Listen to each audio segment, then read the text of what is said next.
Bienvenue dans le 40e numéro d'Entrée de jeu, le magazine de Ludocorpus dédié à l'actualité scientifique sur le jeu et ses enjeux. Au milieu de cette édition, nous retrouvons en deuxième partie l'interview de Gaëtan Devos, docteur en psychologie et clinicien, qui vient nous parler de veille académique sur les jeux d'argent. Mais tout d'abord, je vous propose, comme à l'accoutumée, un tour d'horizon de l'actualité de la recherche sur le jeu. À la une ce mois-ci, les résultats de notre appel à projet annuel 2024-2025. 18 projets lauréats ont été sélectionnés par le conseil scientifique du GIS Jeux et Société. Cette promotion est riche par la diversité des projets, mais aussi par la dizaine de disciplines scientifiques qu'elle représente. La littérature, la psychologie, l'histoire et l'archéologie côtoient en effet la géographie, les sciences de l'éducation ou encore le droit. Nous ne manquerons pas de retrouver ces chercheurs et chercheuses lauréats lors de nos prochaines éditions. L'appel à texte pour la 9e édition du prix Gaetano Cozzi pour des essais sur l'histoire du jeu de la Fondation Benetton est toujours ouvert. 2 dotations, de 3 000 € chacune, seront destinées à de jeunes chercheurs de toutes les nationalités.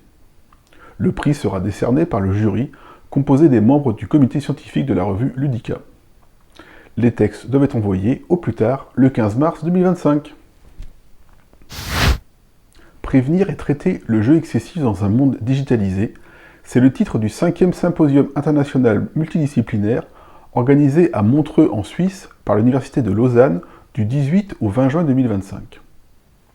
Cette édition, qui s'inscrit dans la lignée des événements précédents, aura pour thème directeur les incidences des nouvelles technologies sur la prévention et le traitement du jeu excessif, ainsi que des autres addictions comportementales. Ces questions seront notamment abordées sous le double prisme du droit et de la santé. Événements de création de jeux vidéo scientifiques, les Scientific Game Jams ont pour vocation de réunir développeurs informatiques et designers pour réaliser le meilleur jeu vidéo basé sur une thématique scientifique. L'édition printanière, organisée par la Science Entre en Jeu, se déroulera de fin février à fin avril par des déclinaisons online sur la plateforme Gathertown. Plusieurs villes françaises et québécoises accueilleront l'événement. Les inscriptions sont d'ores et déjà possibles sur le site de l'association.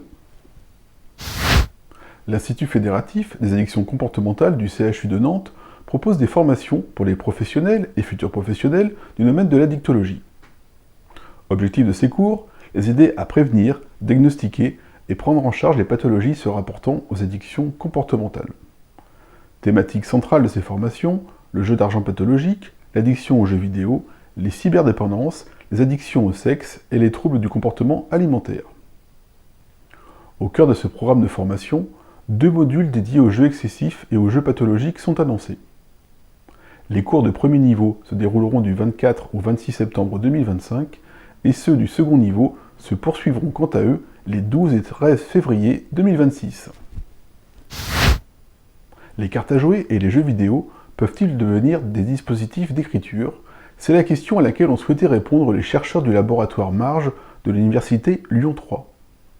Le fruit de ces travaux est repris dans le dernier numéro des nouveaux cahiers de Marge, paru aux éditions Périal et dirigé par Esteber Giner, Charles Meyer et Martha Ringot. Notons que le texte est disponible gratuitement et dans son intégralité sur le site de l'éditeur. Analyser les jeux vidéo du point de vue transfrontalier et transnational, c'était l'objectif d'un cours d'été dédié au grand public qui s'est déroulé en 2022 et 2023 dans la région sud-ouest et notamment à Bayonne.